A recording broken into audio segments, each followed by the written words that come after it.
السلام علیکم ورحمۃ اللہ وبرکاتہ، نحمدہ ونصلی علی رسولہ الکریم، اما بعد فاعوذ باللہ من الشیطان الرجیم، بسم اللہ الرحمن الرحیم، رب اشرح لی صدری ویسر لی امری واحلل عقدۃ من لسانی یفقہوا قولی۔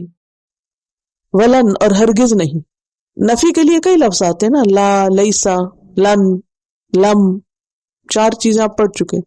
تو لن جو ہے یہ اس میں بہت فورس ہے، یعنی کہ شدت کے لیے آتا ہے۔ ہرگز نہیں، نیور ایور، تردا راضی ہوں گے، رضی یردا راضی ہونا، کسی کی کسی چیز کو اپروو کرنا، ہرگز نہیں اپروو کریں گے ان کا تجھ سے۔ الیہود یہود، ولن نصارا اور نہ نصارا، نہ یہود نہ نصرانی تم سے کبھی راضی نہیں ہو سکتے، کبھی بھی نہیں ہو سکتے، حتیٰ یہاں تک کہ تتبع تم پیروی کرو، اتباع یتبع اتباع پیروی کرنا، فالو کرنا، ملتہم ان کے طریقے کی، ملت دین طریقہ، جب تک تم ان کے طریقے پہ نہ چلنے لگو۔ قل کہہ دیجئے اے محمد صلی اللہ علیہ وسلم، ان بے شک، ہدی اللہ ہدایت اللہ کی، ہوا وہی ہے، الہدا اصل ہدایت، وہی اصل ہدایت ہے، ولا ان اور البتہ اگر، یہ جو ولا ان میں لام ہے نا یہ قسمیہ ہے۔ قسمیہ کا کیا مطلب ہے؟ قسم کھانے کے معنوں میں، اس کا معنی ہے واللہ، قسم اللہ کی، اگر تم نے ایسا کیا، شدت کے لیے، تاکید کے لیے۔ بعض اوقات ایک لمبا جملہ نہیں عربی میں بولا جاتا، اب اگر یہاں یہ لکھا جاتا واللہ لئن اتبعت تو وہ کلام خوبصورت نہیں رہتا، تو صرف لام زبر والا بول کے بات پوری کر دی۔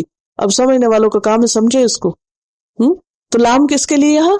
قسم کے لیے، گویا آپ قسم کھا کے ایک بات کہہ رہے ہیں۔ وَلَئِن اور البتہ اگر، اتبعت تم نے پیروی کی، خطاب ہے محمد صلی اللہ علیہ وسلم سے یا جو بھی کوئی سن رہا ہے اس بات کو، اہواءہم ان کی خواہشات کی، ان کی ڈیزائرز کی، ہوا کی جمع ہدا کے برعکس، ہدا ہے ہدایت، گائیڈنس، اور ہوا ہے خواہش نفس، خواہشات، ان کی خواہشات کی، ان کی سے مراد یہود و نصارہ کی، بعد الذی اس کے جو، جاءک آ گیا تیرے پاس، اے مخاطب، مخاطب اور مخاطب میں بھی فرق ہے، مخاطب جس سے خطاب کیا جا رہا ہو، اے سننے والے، اے جاننے والے، من العلم علم میں سے، العلم العلم کا اطلاق قرآن و سنت پر ہوتا ہے، وحی دین، ما لکا نہیں تیرے لیے، من اللہ اللہ کی طرف سے، من ولی کوئی بھی ولی،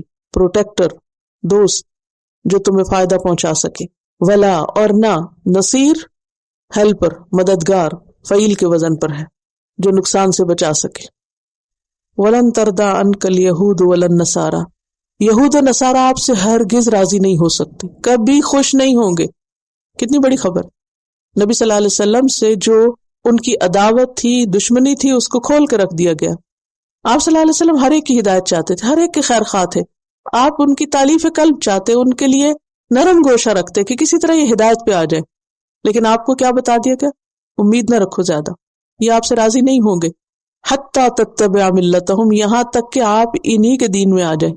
ہاں اگر آپ ان کے دین اور طریقے کی پیروی کریں گے تو پھر آپ سے خوش ہو جائیں گے۔ قل ان ھدی اللہ ھو الھدی، کہہ دیجئے بے شک ہدایت اللہ کی دراصل ہدایت ہے۔ ہدایت یہودی بننے یا عیسائی بننے میں نہیں، فرقہ واریت میں نہیں، کسی خاص گروہ میں شامل ہونا ہدایت نہیں۔ ہدایت کیا ہے؟ جو اللہ کی ہدایت ہے۔ اور یہاں یہ جو ہوا کا لفظ بیچ میں آ رہا ہے نا، اسے کہتے ہیں ضمیر فصل، اور یہ کسی چیز کو اسپیسیفک کرنے کے لیے اور باقی سب کی نفی کرنے کے لیے آتا ہے کہ اصل ہدایت اللہ کی ہے، اس کے علاوہ کوئی چیز ہدایت نہیں ہے، یہ معنی بنتا ہے۔ یعنی ہدایت وہ نہیں جس پر تم ہو، کہ ایک گروہ کہتا ہے تم کسی چیز پر نہیں، دوسرا کہتا ہے تم کسی چیز پر نہیں، وہ دونوں ایک دوسرے کو گمراہ قرار دیتے ہیں۔ تو یہاں پر کیا فرمایا گیا کہ اصل ہدایت کیا ہے؟ جو اللہ کی طرف سے آئی ہے، ہدی اللہ۔ وَلَئِنِ اتَّبَعْتَ أَهْوَاءَهُمْ اور اگر آپ نے ان کی خواہشات کی پیروی کی، کن کی؟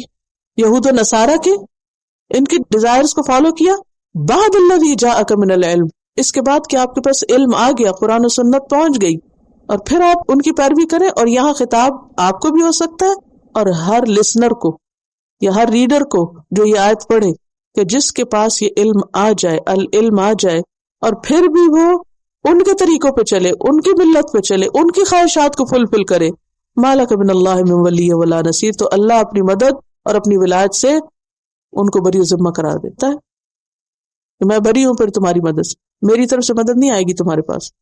آج مسلمانوں کو اللہ کی مدد کیوں نہیں پہنچ رہی؟ اللہ کی مدد کیوں نہیں آتی؟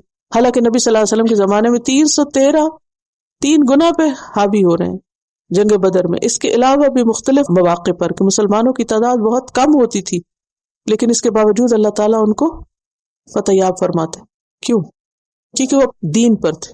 آج لوگ اپنے دین کو درست کرنے کی بجائے دائیں بائیں دیکھتے رہتے کون ہماری مدد کرے، اور پھر دوسروں کو خوش کرنے کی کوشش میں اپنا دین چھوڑ دیتے، اپنے طریقے چھوڑ دیتے، اپنی روایات چھوڑ دیتے، اپنا سب کچھ چھوڑ کے ان کی نظروں میں جچنے کی کوشش کرتے۔ تو جو کوئی ایسا کرے، کوا چلا ہنس کی چال، اپنی بھول گیا، نہ ادھر کے رہے نہ ادھر کے رہے، نہ خدا ہی ملا نہ وصال صنم، اللہ کی مدد سے بھی گئے اور دنیا میں بھی ذلیل و رسوا ہوئے، کہاں کے رہے؟ پھر کہیں کے بھی نہیں۔ یہی حال ہو رہا ہے آج ہم سب کے ساتھ۔ اور ولی کون ہوتا ہے؟ جو فائدہ پہنچائے، پھر اللہ کی طرف سے کوئی فائدہ نہیں پہنچے گا۔ ولا نصیر، مشکل میں پھنسو گے تو وہاں سے مدد بھی نہیں آئے گی، وہاں سے ہیلپ نہیں آئے گی اوپر سے۔ کتنی بڑی وارننگ۔